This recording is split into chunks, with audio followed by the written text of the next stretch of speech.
Hello everyone, welcome to Business Studies channel, and today's video I'll be covering understanding business activity. It's an IGCSE business topic. We'll be covering the purpose and nature of business activity, concepts of needs, wants, scarcity and opportunity cost, importance of specialization, purpose of business activity, the concept of adding value and how added value can be increased. So these are the four main topics I'll be covering in this video. You will also have the option to participate in a test to examine your knowledge. First of all, I'll talk about the purpose of business activity. So the purpose of a business is to provide us, the customers, with a service and goods that meets our needs and wants. Keep that point in mind, needs and wants. So the purpose of a business is to meet our needs and wants. All businesses you see every day in your local area, their aim is to meet our demand and obviously to make profit. So what are goods and services? Goods are things we can physically touch, like cars, bread, water, food, chocolate, for example. These are all goods, also known as products. Services are intangible property, something we cannot touch but is there. For example, car insurance, my website, or my YouTube channel. You can visit to learn business, but you cannot physically obtain anything from it. It's a service. Knowledge is a service, so you might charge someone for sharing an idea with them. Facebook is a service. It is used to connect two different parties to communicate. Government services, internet is a service. So now that we can tell the difference between goods and services, we're going to move on to needs and wants. If you remember, I mentioned them above. So what are needs? Needs are things we cannot live without. These are the very necessary things to aid life progress. And what that means is that we need them. It is the most important thing in our life.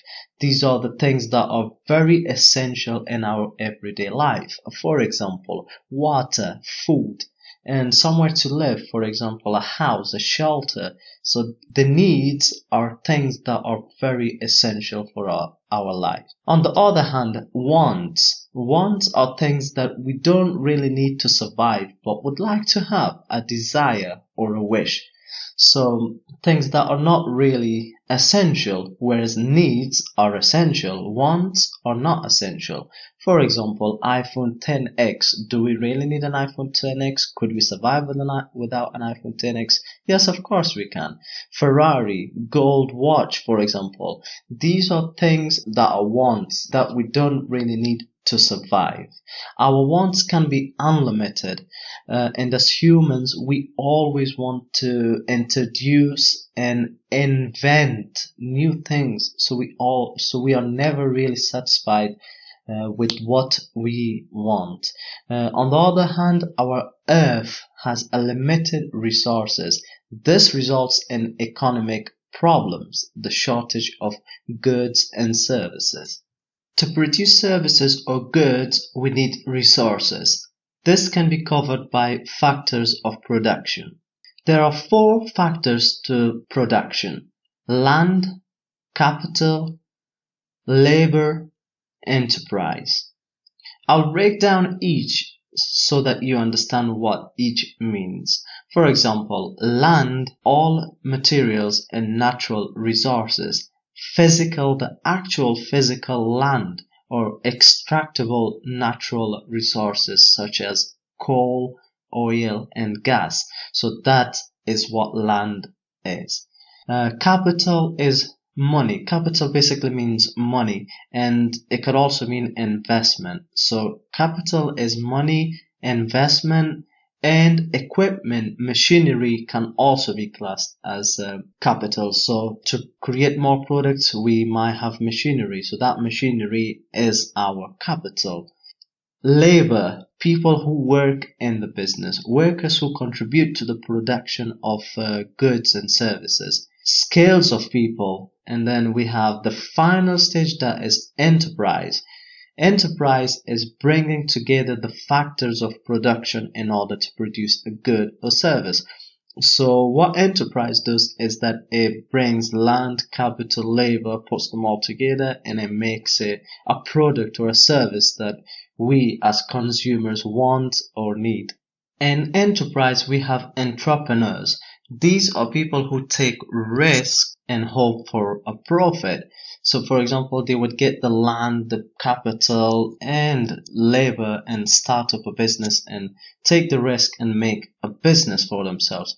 And that's what enterprise is, taking risk and making something that we as a customer want. So there would be no point in taking risk and making something that nobody wants. And that's why a lot of businesses fail, because they don't know their marketing mix so well, or they don't know how to market their product or what product the customers want, and so on. But we'll cover that in another task. Let's just stick with this topic for now. We are going to talk about scarcity. What that means is when there are not enough goods and services to meet the needs and wants of a population, us, the customers. Scarcity refers to the basic economic problem, the gap between limited resources and theoretically unlimited wants. This situation requires people to make decisions about how to allocate resources efficiently in order to satisfy basic needs and as many additional wants as possible. We can use a formula to understand scarcity further. That is, unlimited wants plus limited resources equals scarcity. So if just make a note of this formula. In fact, just put in comment sections below, because when you write or type somewhere, you tend to remember it for longer. Because I'm sure this question will possibly come in your exam, because it's quite important formula to understand. So what that basically means is scarcity is when we have unlimited wants, but we have limited resources. So let's say we want millions of iPhones, but we don't have resources to make that million iPhones. So that is where scarcity comes to life. Now that we understand scarcity, let's understand opportunity cost, because I think somehow they're related, because scarcity is about not having enough resources but having unlimited wants, whereas opportunity cost gives us an option to select one or the other. So I'll quickly read you the description of what opportunity cost is. Opportunity cost is described well as the loss of other alternative. When one alternative is chosen, alternative means one of two or more available possibilities. What this means is that we always have more than one option. So when we choose one, the other will be lost.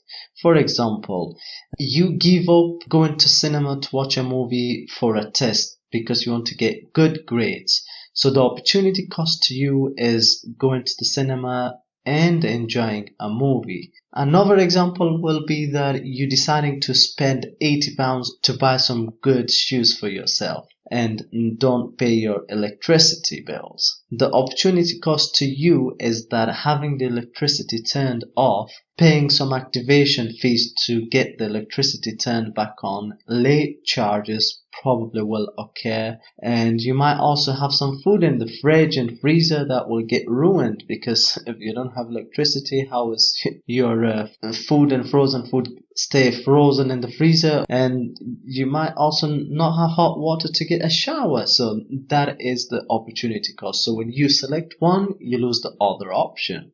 Specialization. Now that is a great topic to talk about. We all have some sort of specialization within us. We all have some speciality within us. But today we are going to try and relate it to business. In business, specialization means being good at or having a very comprehensive understanding of a specific area. This can be a product, service, or a skill. So that is what it means in business. For example, doctors, we have different doctors who specialize in different areas of medical, like dentist, operating technician, or so on.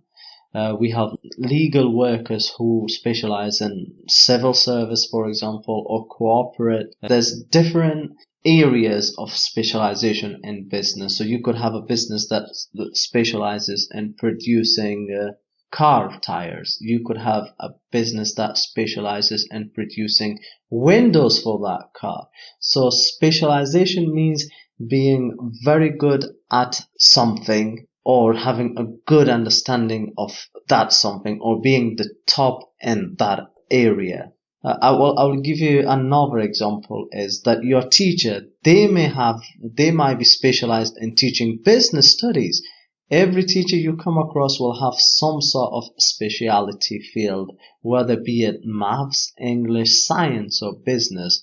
Don't be afraid, just go and ask them. I'm sure they will not mind if you ask appropriately. Division of labor means dividing a job into many specific parts, with a single worker or a few workers assigned to each part. It is dividing the production process into different stages, enabling workers to focus on a specific task. If workers can concentrate on one small aspect of production, this increases overall efficiency. Workers within a company become specialized in that specific area or task assigned to them. Division of labor is very important to mass production. However, there are good and bad sides to this, just like it is to everything else in business. The good side is that we are saving time, because there will be less movement of the workers. Giving each employee task that suits their skills, that is another advantage of division of labor. Increasing productivity is another advantage. However, the bad side of fall in motivation, what that means is that staff or employees tend to be less motivated, because they are constantly doing the same job, so the job itself will become boring. Another disadvantage is that if an employee who is specialized in a specific area is absent, the production may stop, as the whole production may be depending on that worker.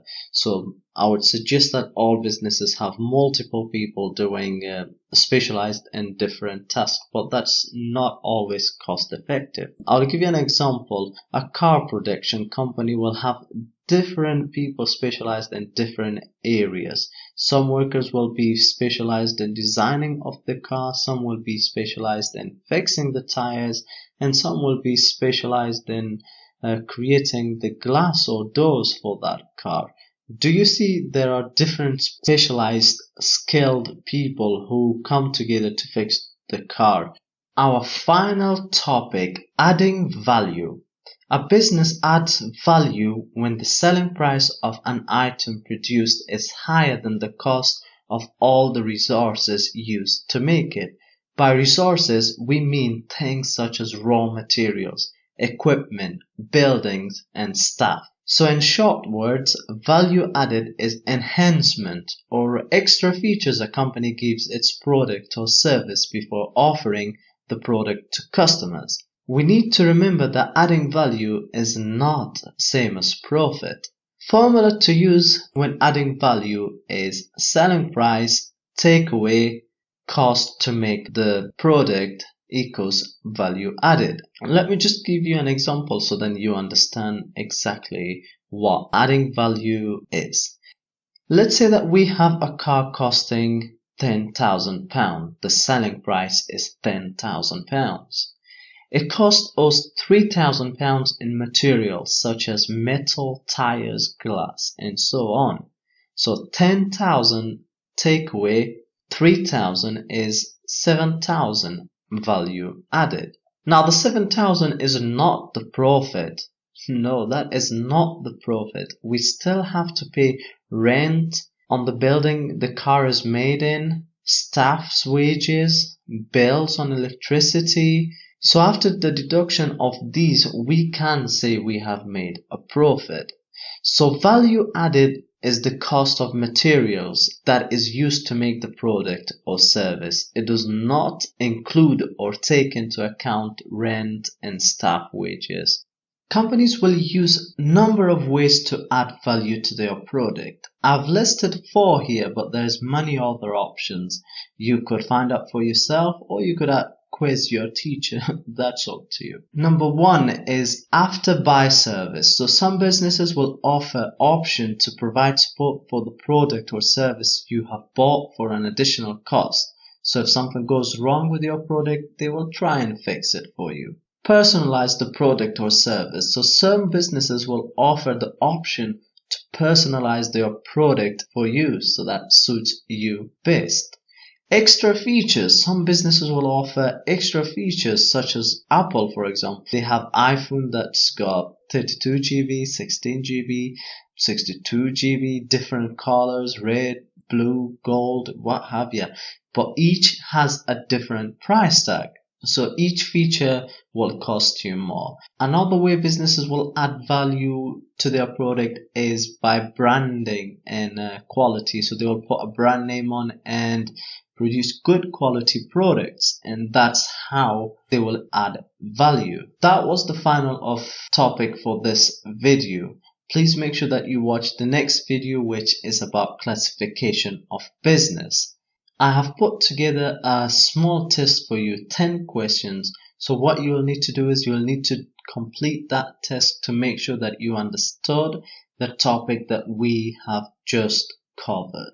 Answers for these questions will be on my website. I'll include the link in the description below. Thank you very much for taking this class with me. I'll see you on the next class of classification of business. Take care for now.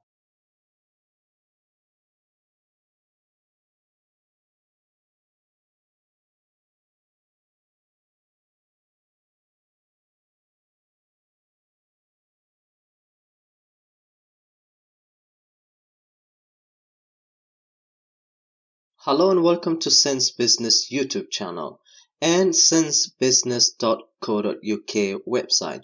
In today's tutorial, we'll be talking about 1.5 business objectives and stakeholder objectives of a business. As you know, it's IGCSE Business Studies. So in this video, we'll cover business objectives, stakeholder groups and their objectives. We will also talk about public sector businesses and we'll cover conflicts of stakeholders. So let's begin. I hope you're going to enjoy. I'm going to try and make this class as energetic as possible, just like every other class. So make sure you watch the 1.1, 1.2, 1.3, 1.4. This is 1.5 and then continue watching so that you get a good A star in your IGCSE business. Okay, great. Let's start our lesson. The first thing I'm going to talk about is business objectives. So business objectives are aims and targets that a business works towards to help it run successfully.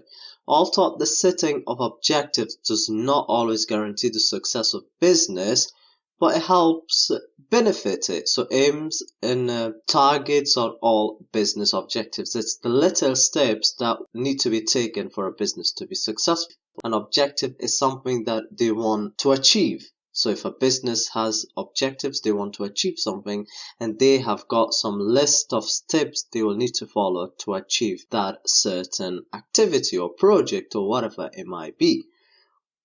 Setting objectives increase motivation as employees and managers have clear targets to work towards. So they know what they need to achieve. They just go ahead and start working towards it. It motivates it. A lot of people find it motivating if they have something clear to work towards. So it motivates staff. Decision making will become easier and less time consuming as there are set targets to base decision on. You have targets and your decision become very clear and short Because if your decisions are not related to these targets, you will not take them. So you will find an alternative. So you'll make a decision that benefits your overall target and objective. So decision will be taken in order to achieve the business objectives. Setting objectives reduce conflict and it helps unite the business towards reaching the same goal. So it helps businesses achieve its overall goal and it brings everybody together under one umbrella. Managers can compare the business performance to its objectives and to make any changes in its activity if required. So businesses can check their performance to see if they are heading towards the overall business objectives, and if they are not, they can they will need to start making amendments and start making changes to help them achieve the overall objectives. So objectives vary with different business due to its size, sector, and many other factors. However, many businesses in private sector aim to achieve the following objectives. As you know, in the previous video, we talked about private businesses. Private businesses are businesses that are owned privately. So they have the control, some have limited and some have unlimited liabilities. Make sure that you watch the previous video if you would like to know about that. Purpose of setting objectives are survival, profit, growth, market share, service to society, overall objective of a business existing. So survival, for new or small firms, usually their main objective will be to survive, and then there will be profit. So after they have balanced sales and they can make enough sales, then they go on to their second target, which is to make profit, because after all business is open for a reason, and that reason is to make profit. So private sector firms usually have profit making as a primary objective. This is because profits are required for further investment into the business, as well as for the payment of returns to the shareholders, owners of the business, for the time that they have invested into the business. So their objective is to get some profit out of it. Growth is another objective. Once the businesses have passed their survival strategy objectives, and they have started making profit, they think about growing and maximizing their profit.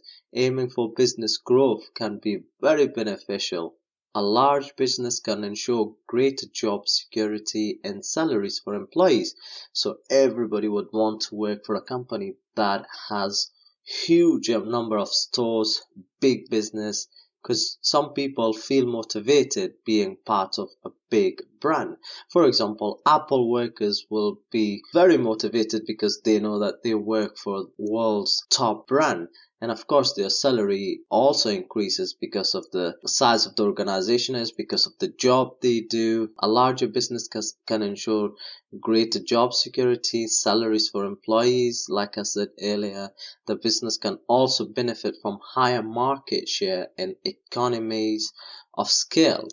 There is a video on economy of scale on my channel. Make sure that you watch that because it is very comprehensive. It has a lot of information in there. Market share. This can be defined as proportion of total market sales achieved by one business. Increased market share can bring about many benefits to business, such as increased customer loyalty, setting up brand images. So the bigger the market share you have, the bigger you become in the market, in the sector, and people respect you and they start to buy your product because they know that you're the only competitor in the entire market.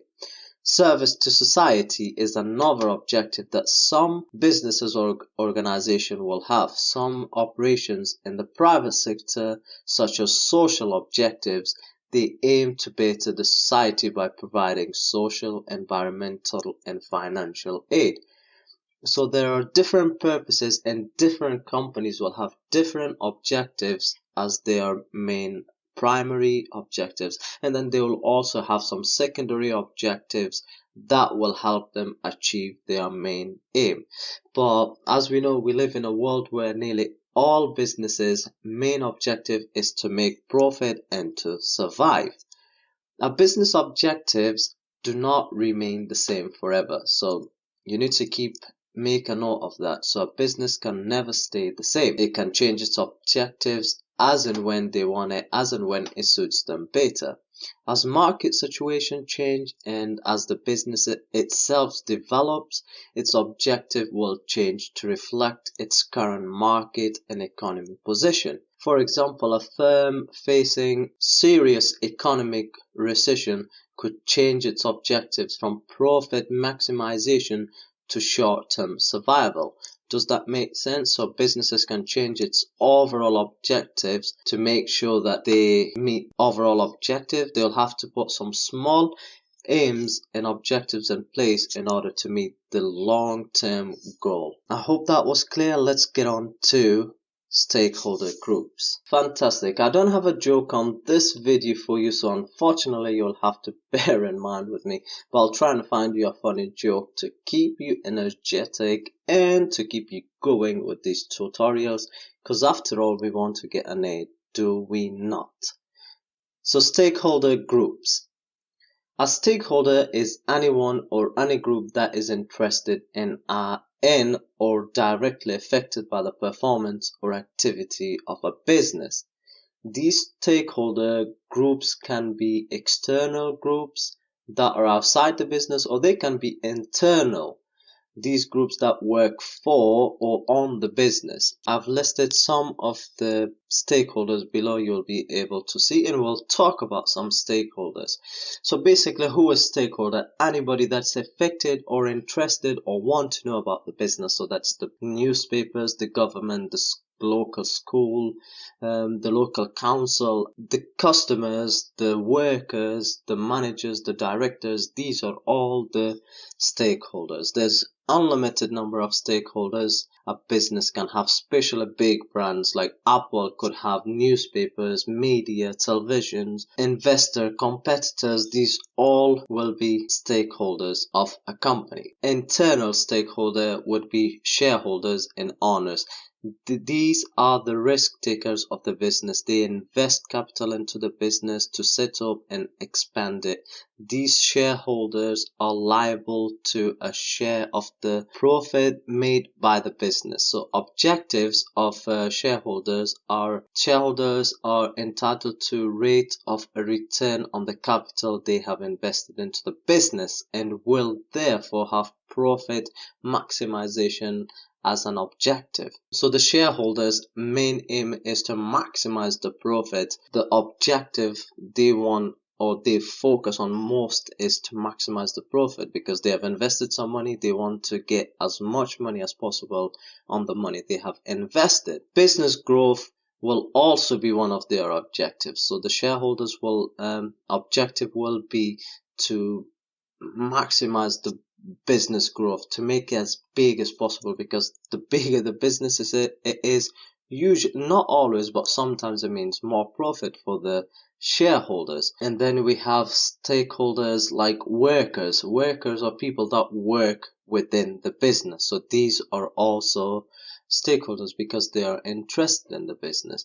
These are people that are employed by the business and are directly involved in its activities. Their objectives are, so a business will have an objective, the shareholders will have an objective, and now the workers also have an objectives. So contract of employment that states all the rights and responsibility to and of the employee.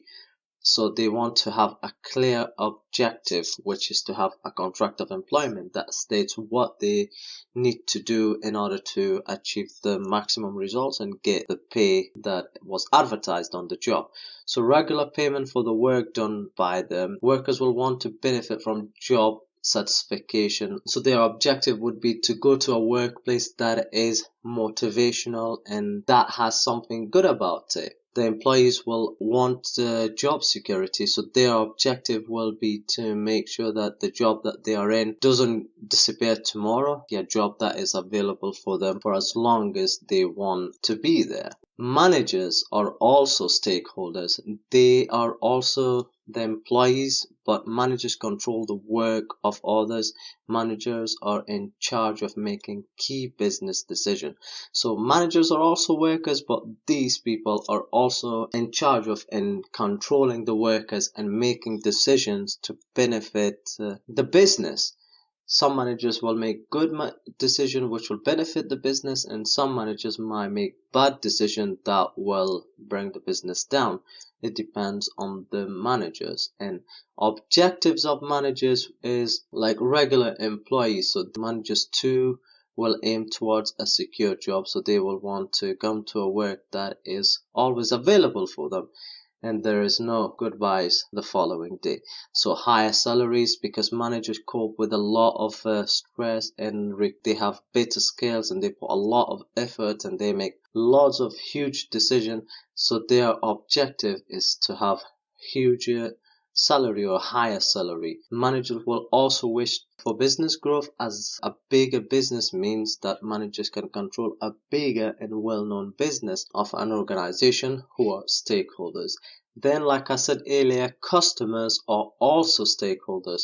Customers are a very important part of every business. They purchase and consume the goods and services that the business produces and provides. Successful businesses use market research to find out customer preferences before producing their goods. So customers are stakeholders who basically give us business. They affect the business directly. So these are the very important, the core stakeholders of any business, whether they are in service or product, what sector they are, it does not matter, because these customers are the main stakeholders of any business. Customers, like everyone else, also have objectives, and their objectives are prices that reflect the quality of goods. So they want prices that are affordable and products that are of good quality. So that is customers' objectives. Customers' objective is that the product they purchase, it needs to be safe and reliable. For example, there must not be any false advertisement of the product. So they cannot have an advertisement saying that you can have a TV with a CD, but then the TV turns off and the CD never turns off. Or, for example, you could have a 3-in-1 product, but it never has 3 different ingredients in it. It just has one. So does that make sense? I hope it does.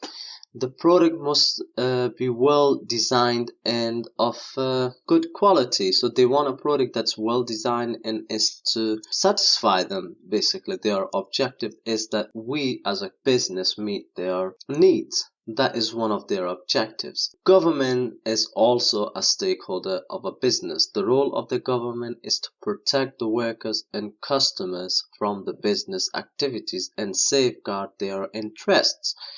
So government also have objectives. The government will want the business to grow and survive, as they will bring a lot of benefits to the economy, and they'll be paying lots of tax on the goods they produce and sell. A successful business will help increase the total output of the country. It will improve employment as well as increase the government revenue through payments of taxes, just like I said earlier. So the better a business does, the better the government wants it to do, because the more a business is independent, the more a business is doing well, the happier the government is, and they will possibly provide some sort of support to help them. They will expect the firms to stay within the rules and regulations set by the government. Another objective of the government is that they want the businesses to stay within health and safety rules, with all the regulations that's been set out by the local government, national or international government. Because at the end of the day, no government will want a business to go ahead and just do whatever they want. They need to follow the guidelines. So that is an objective of the government, who is also a stakeholder of a business.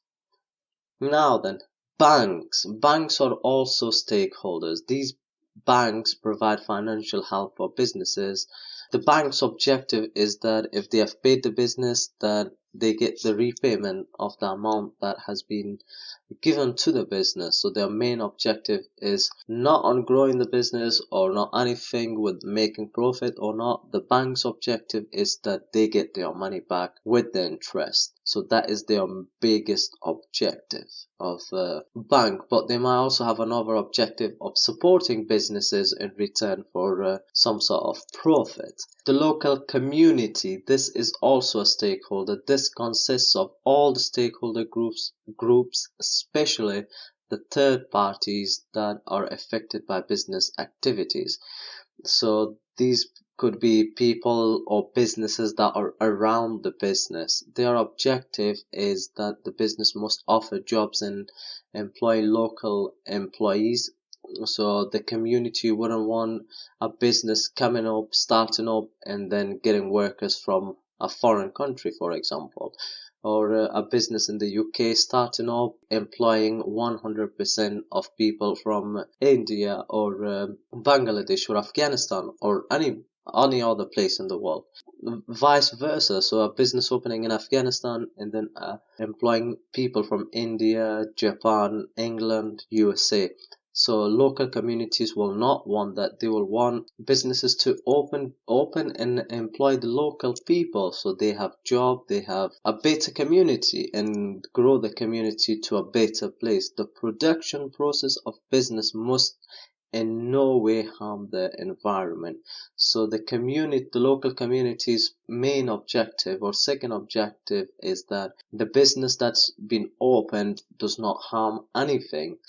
Their objective is to make sure that they are not killing the trees and not releasing any toxic waste that could later on harm people or the local villagers or community or what have you. Government-owned and controlled businesses do not have the same objective as those in private sector, because the private sector is mostly focused on surviving and making profit.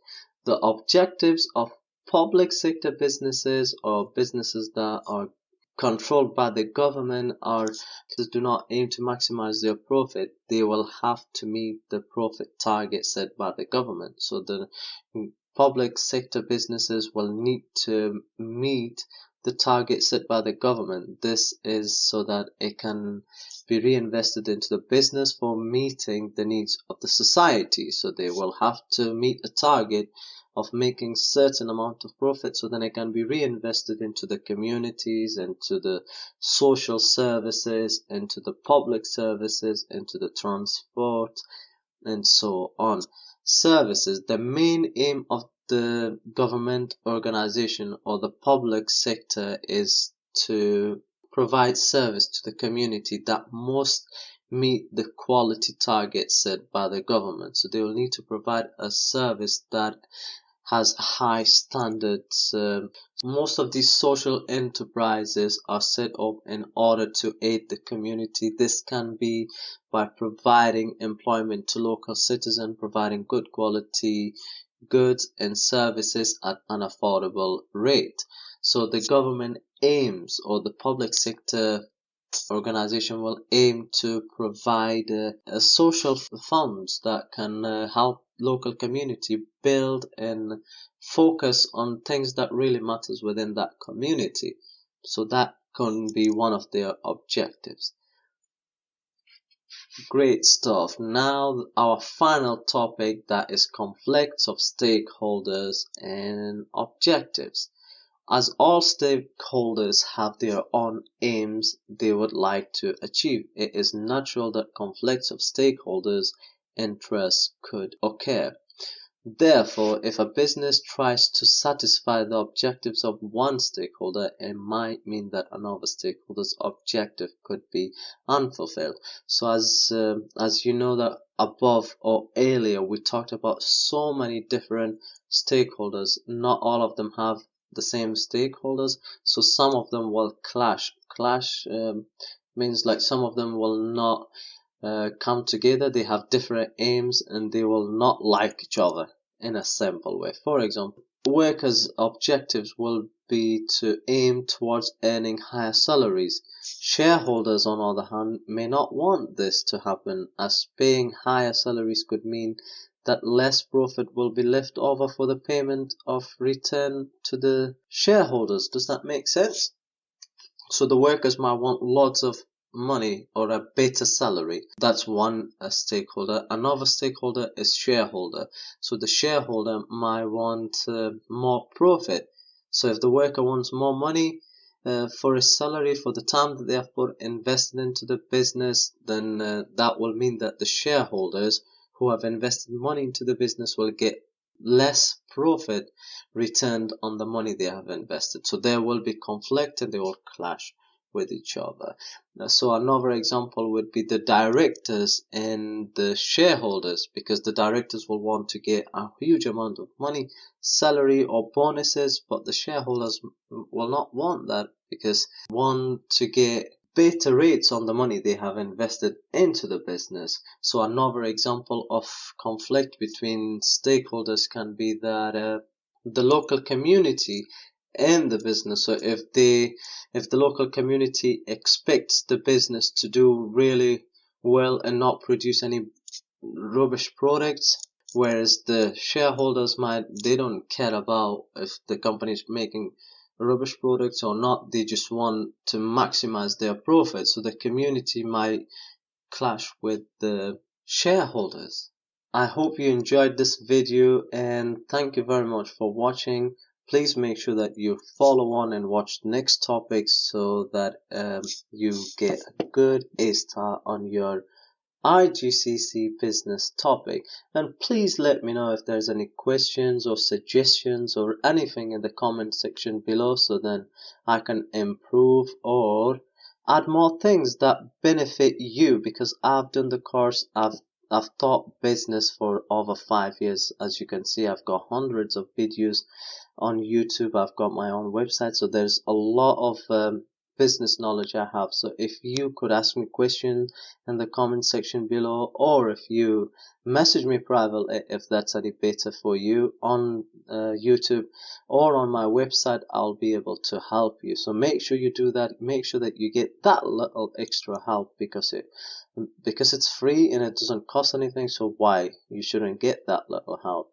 I wish I had that much help when I was studying business studies. So make sure that you subscribe to this channel. That is very important. It'll help me out a lot. And also, there's some links at the description of these videos. Make sure you explore them all, because they help me out to produce more good quality videos for yourself. Thank you for watching, and I'll see you on next tutorial. Take care for now. Hello and welcome to Sense Business YouTube channel.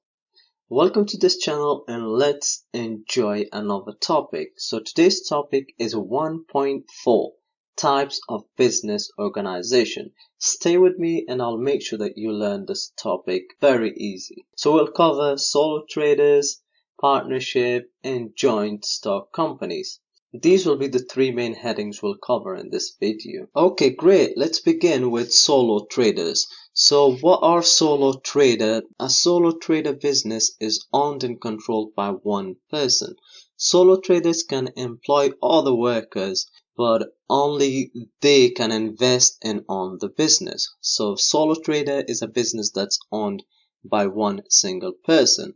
The advantages of solo trader business is that it is very easy to set up. You don't really need to follow that many documents and procedures to set up a local solo trader business, and you don't need to publish annual financial accounts.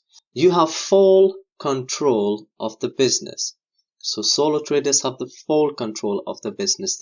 When they are making decision, they don't need to agree with anybody. They don't need to ask anybody. They can just go ahead and make a business. Does that make sense? So solo traders receive all profit. So that is another advantage. But then on the other hand, it can be a disadvantage as well, because if it makes any losses, then the solo trader business will have to cope with that. Personal relation with the customer. You get a great personal relation with the customer when you have a solo trader. For example, your local takeaway or a corner shop. So you make that connection with the owner. But whereas, let's say if you were to go and shop with Apple or Samsung, you wouldn't be able to make a connection with Steve Jobs. You would be making connection with some sales rep.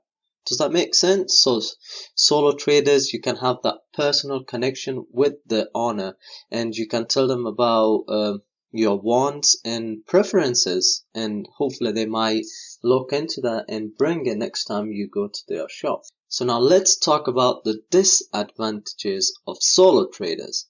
So they have unlimited liabilities. What that means is that if the business has bills, debts left unpaid, legal actions will be taken against the investor. So you will be taken to court. It will be your responsibility, full responsibility of the business. So if anything goes wrong, you will be full responsible for that accident or whatever it is. Lack of capital is another disadvantages, because you're the only investor in the business. So you're not going to have a lot of money unless you're a millionaire. So the lack of capital, as you know, means money. So there will be little money going into business, especially if you're just starting out and borrowed money from bank and loans. So that will be your possibly only capital going into business. So borrowing, banks, and some savings. Other than that, that's a full stop there. Lack of continuity. What that means is, so if the owner of a solo trader business dies or retires, the business will be at a full stop and it will run out of business, unless of course they sell it on to other people. Whoa, great stuff. We have just covered solo traders. So now let's talk about partnership, because that is also very important. So what is a partnership business? A partnership is a legal agreement between two or more people, usually up to 20 people, to own, finance, and run a business together and to share all profit. That is what a partnership is. There are advantages and disadvantages to partnership, just like it is to everything else. So let's talk about the advantages first of all, because you will probably need them for your exam. So the advantages are they are easy to set up. They are just like solo traders with just a few extra legal activities that you'll need to accomplish in order to be in partnership, to make sure that nobody cheats or does something within the business. You don't need to publish any financial accounts to the public. It is just between you and the partners that you have. It can be 1, 2, 3, as many partners as you like, up to 20 people. Another advantage is that partners can provide new skills and ideas. So if there's 2, 3 of you in a business, you could put the 3 ideas together and make great amounts of profit and bring in new customers and so on. A little more capital investment than a solo trader. And solo trader, you would be the only person investing in the business. Whereas in partnership, there's 3, 4, 5 of you. There's up to 20 of you that could all put their money into the business and make something great out of it. So you have more capital investment. Now let's talk about the disadvantages. As you guessed it, the first disadvantage is the conflict. Because if there's 2 people, there's always going to be an issue, especially when decision making. So if there's one person that wants to bring in a new product and another person's not so pleased about it, there will be some sort of conflict between the 2 partners, and that could result in business falling or failing. Unlimited liabilities. Similar to solo traders, partners too have unlimited liabilities. Their personal items are at risk if business goes bankrupt. So that's another disadvantage. Lack of capital. So smaller capital investments as compared to large companies. So again, if there's 2, 3, 4 of you, but you only have a little amount of investment, so then again, there's little amount of money going into the business. So your capital is not great, but it is good just to run the business. Again, just like solo trader, there could be no continuity. If all the partners dies or retire, the business could just die as well, unless of course they sell it on to the new owners who will keep the same name and continue the business as it is. Great stuff. We have reached 8 minutes and I want to share a great joke with you just to give you a little bit of energy to continue this video. So here is the joke. Old man has 8 hair on his head. He went to the barber shop. The barber was really angry with him and asked the old man, he said, "Shall I cut your hair or count your hair?" The old man, who was very wise, he sat down on a chair and smiled and then said, "Color it." So now what this means is just enjoy life with whatever you have with you. Keep smiling. So now let's get back to the topic this video, which is joint stock companies. So far we covered the solo traders and partnership, and now we're gonna cover the joint stock companies. So these companies can sell shares. Unlike partnership and solo traders to raise capital, other people can buy these shares. So in joint stock companies, people can buy shares so the companies can raise capital. And people that buy these shares are called shareholders. The more shares you have in a company, the more vote or the more powerful your vote becomes. Dividend is part of the profit, a return on investment. So let's say if you invest some money in an organization and they make lots of profit, so that profit will be divided, and then according to your share they will give that profit back to you as an investment. So this can also be called dividend. The shareholders in companies have unlimited liabilities. That is, only their individual investment are at risk. So joint stock companies, the shareholders limited liabilities. That means only the money they have invested in the business is at risk. So if the business goes bankrupt, only their money will be lost. Or if the business is taken to court or sued, the shareholder cannot be sued. It'll be just that their money will be gone. The companies have a separate legal identity from their owners, which is why the owners have unlimited liabilities. These companies are incorporated. Companies also enjoys continuity. So unlike partnership and solo traders, joint stock companies can continue for however long as they like, even if the owners retire or die. Then the shareholders will elect a board of directors to manage and run the company in its day-to-day activities. So it can be shareholder with the highest percentage of shares can become the director, or the entire shareholders collectively select somebody or hire somebody to become board of director for that company. There are 2 types of companies: limited companies and public limited companies. Limited companies have 1 or more owners who can sell its shares to only people known by the existing shareholders, family and friends. Or you could have public limited companies, 2 or more owners who can sell its share to any individual organization in general public through stock exchange. So private limited companies can sell their shares to people known by the existing shareholders, and public limited companies will sell their shares in through stock exchange. There's 100 companies out there that do that. And advantages of joint stock companies are limited liability. This is because the company and the shareholders have separate legal identity. Raise huge amount of capital. So because you're selling shares and have lots of people investing in the business, you have huge amount of capital. Disadvantage of this type of company is that requires to disclose financial information. So sometimes private limited companies are required by law to publish their financial statements annually. While for public limited companies, it is legally compulsory to publish all accounts and reports. All the writing, printing, and publishing of such details can prove to be very expensive, and all the competing companies could use it to learn the company's secrets and do better than them. And private limited companies cannot sell shares to public, so you need to remember that. Private limited companies cannot sell shares to the public.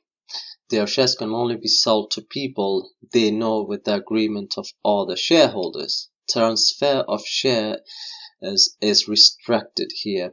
Lesser capital than public limited companies.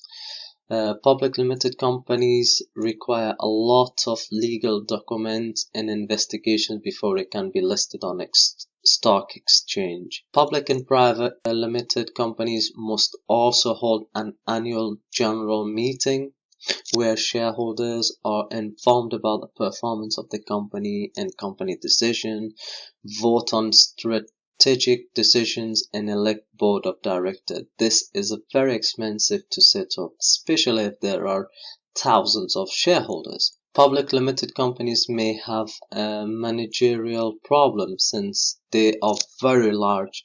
Can you imagine a company with thousands of employees? They become very difficult to manage.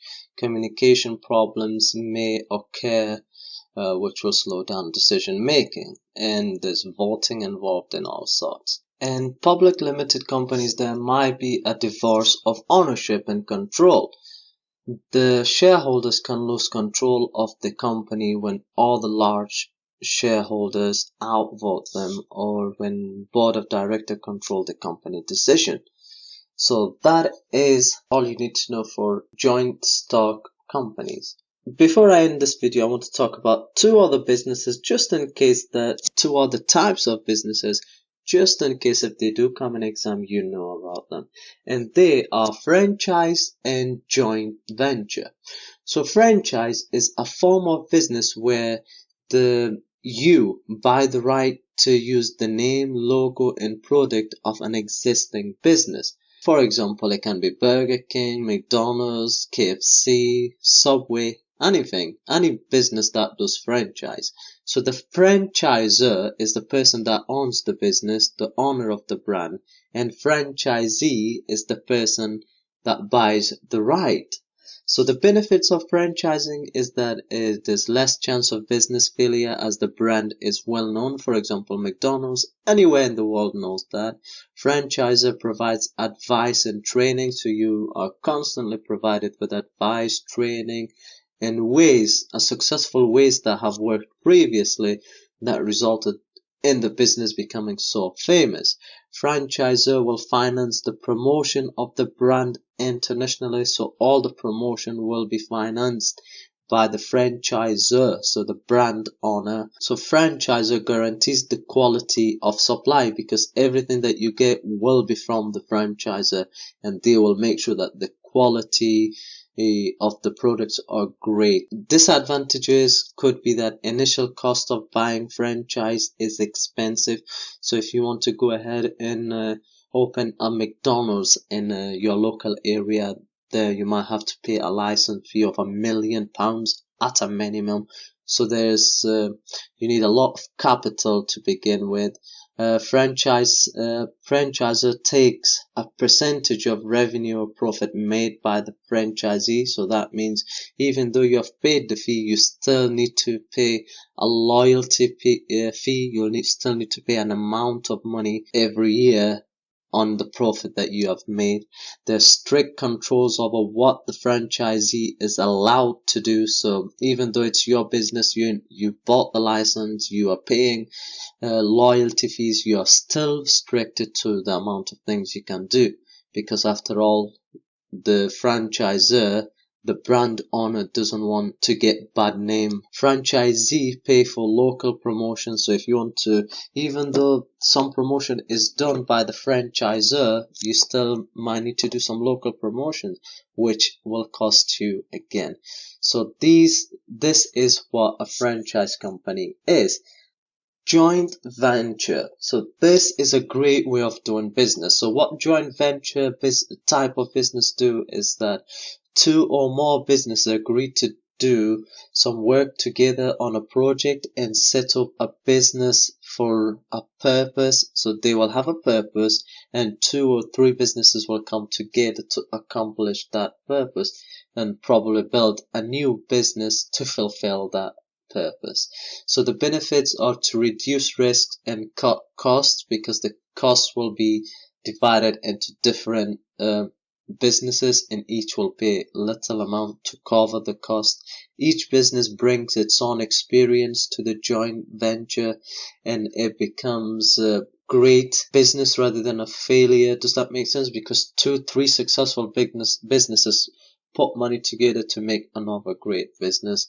Market knowledge can be shared, so different businesses will bring their market ideas, knowledge, and they'll put it together to this new business and build a great business.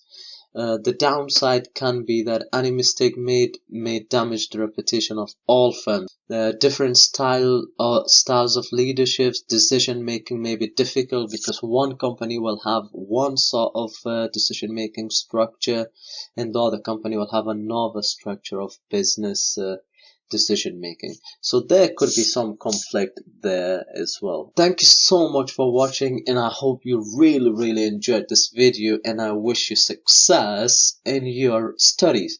Please make sure that you subscribe to this channel, like and share, and make sure that you show it to your classmates, because we all like doing something good, don't we? So make sure that you leave me a comment if you don't understand anything, or if you think that I should do another video on a specific topic. Please let me know.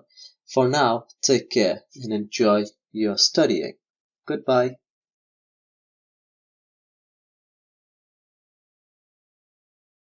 Hello and welcome to Sense Business YouTube. Today we will learn enterprise, business growth and size, characteristics of successful entrepreneurs, contents of a business plan and how business plans assist entrepreneurs, why and how governments support business startups, for example grants, training schemes. An entrepreneur is a person who organizes, operates and takes risks for a new business venture. The entrepreneur brings together the various factors of production to produce goods or services. Here is what it takes to be a successful entrepreneur. Risk taker, creative, optimistic, self-confident, innovative, independent, effective communicator, hard-working. Now we know the characteristics of successful entrepreneurs. Let's talk about the business plan. A business plan is a document containing the business objectives and important details about the operations, finance and owners of the new business. Making a business plan before actually starting the business can be very helpful. By documenting the various details about the business, the owners will find it much easier to run it. There is a lesser chance of losing sight of the mission and vision of the business as the objectives have been written down. Moreover, having the objectives of the business set down clearly will help motivate the employees. A new entrepreneur will find it easier to get a loan or overdraft from the bank if they have a business plan. Businesses come in many shapes and sizes. They can be owned by a single individual or have up to 50 shareholders. They can employ thousands of workers or have a mere handful. But how can we classify a business as big or small? Business size can be measured in the following ways. Number of employees, value of output, value of sales, value of capital employed, profits. However, these methods have their limitations and are not always accurate. Example, when using the number of employees method to compare business size. This method states that more workers employed means a bigger business. This is not accurate, as a capital-intensive firm, one that employs a large amount of capital equipment, can produce large output by employing very little labor, workers. Business growth. How can a business grow? There are two ways in which a business can grow internally and externally. Internal growth. This occurs when a business expands its existing operations. For example, when a fast food chain opens a new branch in another country. This is a slow means of growth but easier to manage than external growth. External growth. This is when a business takes over or merges with another business. It is sometimes called integration as one firm is integrated into the other. A merger is when the owner of two businesses agree to join their firms together to make one business. A takeover occurs when one business buys out the owners of another business, which then becomes a part of the predecessor business. External growth can largely be classified into three types. Horizontal merger, or also known as integration. This is when one firm merges with or takes over another one in the same industry at the same stage of production. For example, when a firm that manufactures furniture merges with another firm that also manufactures furniture. Benefits. Reduces number of competitors in the market, since two firms become one. Opportunities of economies of scale. Merging will allow the businesses to have a bigger share of the total market. Vertical merger, or known as integration. This is when one firm merges with or takes over another firm in the same industry but at a different stage of production. Therefore, vertical integration can be of two types. Backward vertical integration, when one firm merges with or takes over another firm in the same industry but at a stage of production that is behind the predecessor firm. For example, when a firm that manufactures furniture merges with a firm that supplies wood for manufacturing furniture. Benefits. Merger gives a short supply of essential components. The profit margin of the supplying firm is now absorbed by the expanded firm. The supplying firm can be prevented from supplying to competitors. Forward vertical integration, when one firm merges with or takes over another firm in the same industry but at a stage of production that is ahead of the predecessor firm. For example, when a firm that manufactures furniture merges with a furniture retail store. Benefits. Merger gives a short outlet for their product. The profit margin of the retailer is now absorbed by the expanded firm. The retailer can be prevented from selling the goods of competitors. Conglomerate merger / integration. This is when one firm merges with or takes over a firm in a completely different industry. This is also known as diversification. For example, when a firm that manufactures furniture merges with a firm that produces clothing. Benefits. Conglomerate integration allows businesses to have activities in more than one country. This allows the firms to spread its risks. There could be a transfer of ideas between the two businesses even though they are in different industries. This transfer of ideas could help improve the quality and demand for the two products. Why businesses stay small? Not all businesses grow. Some stay small, employ a handful of workers and have little output. Here are the reasons why.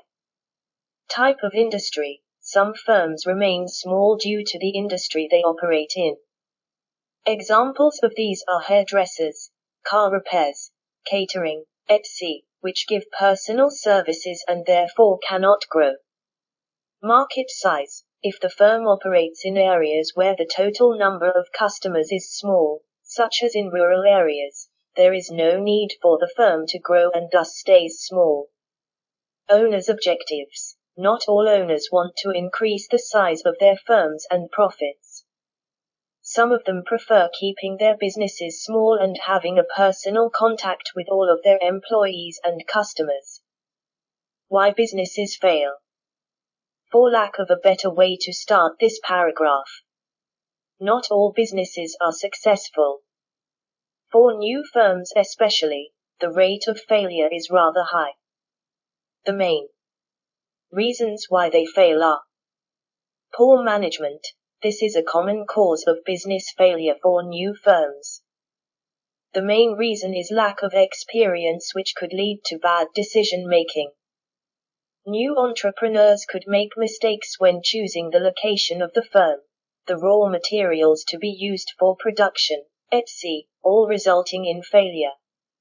Over-expansion. This could lead to diseconomies of scale and greatly increase costs. This could happen if a firm expands too quickly or over their optimum level.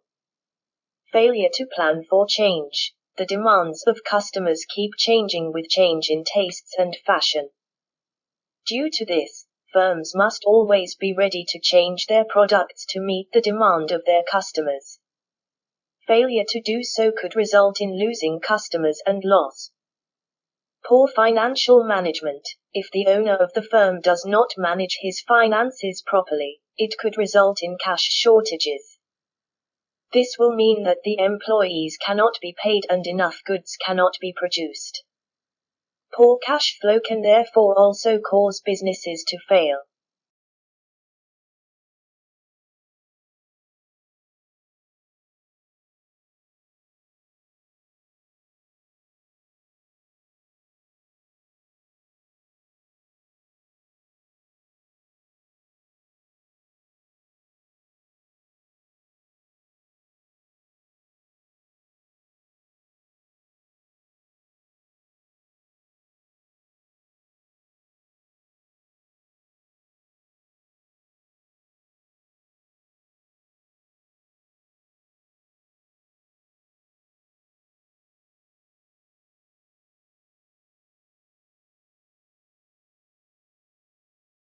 Hello and welcome to Sense Business YouTube channel. In today's video we'll be covering an IGCSE topic, business classification. We'll go into details of the primary, secondary, tertiary sectors, and we'll give examples of how businesses are classified. We will talk about classification of business in developed and developing economies. We'll also talk about the difference between private and public sector businesses. So let's get started and enjoy this lesson. The first thing we're going to talk about is economy. So for us to classify businesses, we need to understand economy. So what is an economy? To understand the classification of business, we need to understand what economy means. In simple and easy words, it means the resources, riches, and wealth of a country. The bigger the economy, the better it is for the country. The economy may rise or fall at any time, so it is very important that businesses and the government maintain a balanced economy. When we say economy, we mean the production, distribution, trade, consumptions of goods and services of a country. It is all things a company produces and we as customers or business sell or buy.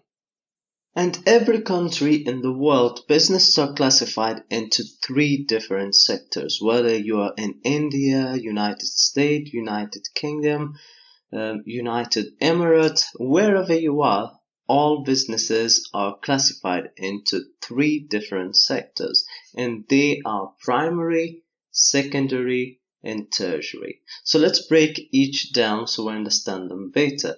Primary is where businesses deal with raw resources of our earth. It is the extraction of natural resources such as gas, oil, diamond, and gold. Farming and fishing is also in the primary sector. So does that make sense? Primary is anything that is dealt with hand and it requires extraction from the earth. The next one is secondary. This is where businesses take the raw materials produced by the primary sector, so the first sector. So they take things that are produced from the first sector and process them into manufactured goods and products. This sector is sometimes known as production sector. Examples of secondary sector are construction industry, refining, food industry, glass industry, electrical industry, chemical industry, and energy industry. So secondary makes it better. So the primary sector gets something out of the earth, and the secondary sector turns that good into something we can use. So for example, the primary will extract oil and the secondary will refine it and make it so it is usable and we can get our cars going with it. So that is the difference between one deals with the extraction and the other more in the production. In simple words, the primary sector extracts raw resources, let's say oil, and the secondary sector refines this oil so we can use it for different purposes, for example, petrol or diesel. Another example would be fishing. The primary sector will bring fish out of the ocean to sell it to secondary businesses who will package the fish into 1 kg, 2 kg, or 5 kg to sell it onwards to us, the customer, or another business. Tertiary is the final sector of a business. As you may have guessed, this sector focuses on providing service to consumers. It enables customers to obtain and use the finished goods. For example, tertiary are salespeople, repair services, banking, and insurance. Your local retail businesses are all in the tertiary sector. Here is an overall examples for the 3 sectors that will help you remember. So any business that is involved with extracting resources from our earth is primary. Turning the extracted resources into usable goods is a secondary sector, and providing service is a tertiary sector. And that is all you need to know about the 3 sectors.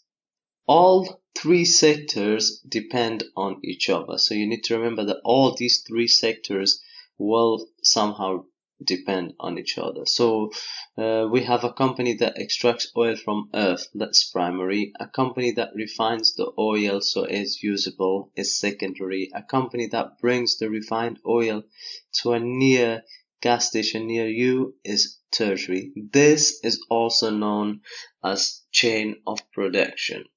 We'll talk about chain of production in another video. I have prepared 10 questions for you.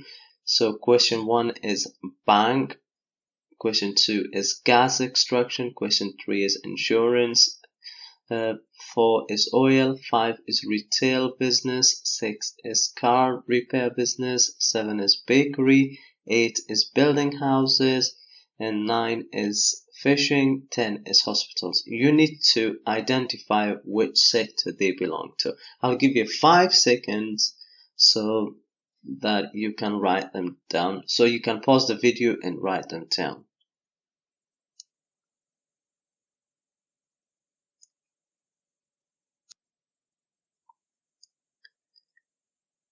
Very good. I'm sure you've guessed them all right. If you're not sure, if you want to see the answers for these questions, the link will be in the description below, so you can go into my website and view your answers, as I don't want to put them here because it might take too long time and the video will become boring. Let's talk about types of countries now. There's 2 different types. There are developed countries and developing countries. Developed countries are those where manufacturing is imported or conducted with high standards. They have improved living standards, reduced poverty, wide range of economic and social choices, and increased freedom, self-esteem. High number of people are employed in tertiary sector, and there's high levels of productivity and investment. People in these economies have higher incomes and good standards of healthcare. On the other hand, developing countries have low incomes on average.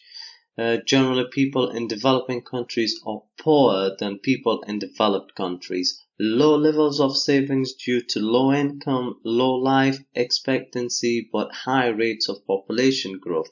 In developing countries, the birth rates exceeds death rates and there is a high dependency ratio. Low levels of education and care, reduced productivity and poor housing. and high number of workers are employed in primary sector, and manufacturing is recently established and growing. Here's an image that shows a map of different countries and whether they are developed or in developing or in the process of developing. Different economies. Countries are classified by size of different sectors of business activity and not by a sector of economy. This means whichever business activity a country relies on the most will place them in an economy sector. Every country in the world is not the same. Each focuses on different sector.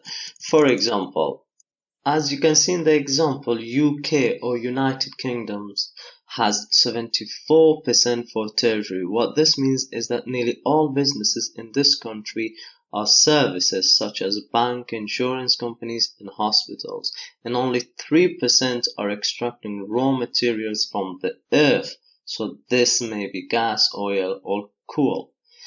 And 23% turns the raw resources into usable goods, which may possibly be imported from another country. This is a developed country.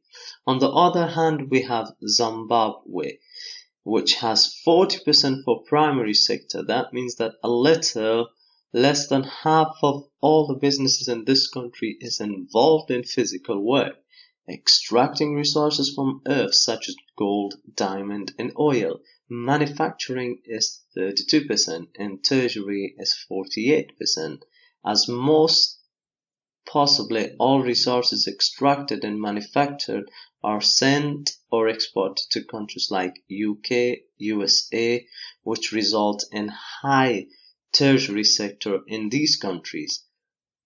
Zimbabwe is a developing country, or an example of a developing country. This tells us that in developed countries, nearly all people are employed in tertiary sector. Now then, let's talk about industrialization and deindustrialization. Why it happens.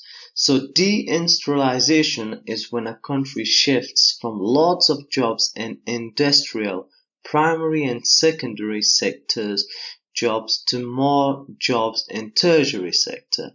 So from extraction and production to a service. The decline in industrial activity in a region or an economy. Deindustrialization in the UK happened because it became cheaper to import materials and goods from emerging countries like China, overproducing and exporting them. So the disadvantages of deindustrialization, if I can get the word correctly pronounced, is that the loss of jobs in rural area, the breakup of rural communities, such as people move to towns and cities to find work, the need to clean up old industrial sites, demolishing old buildings, filling in old pits, removing toxic waste. Advantages is that less environmental pollution, old industrial buildings that can be made into tourist attractions, the opportunity to remove ugly industrial buildings from the landscape, the chance to return land to farming or forestry, or to create new wildlife habitat, the opportunity to use brownfield sites for new housing. There are private and public sector businesses. So private sector businesses are businesses that produce goods and services that consumer wants. Business decides the best way of producing their goods. And on private sector, making profit is their main target for most of businesses that are in private sector. On the other hand, public sector is all decision of what and who to produce are taken by the government. So the government is in charge of the public sector businesses. They provide services to the public rather than making profit. Some services are free of charge. These are all under public services. And so, for example, schools and government services. So courts and things like that, most of them are in public sector, whereas private sector are things like a local shop. Thank you for watching this video, and please make sure that you like, share and subscribe to this channel so you can get more resources on IGCSE business topic.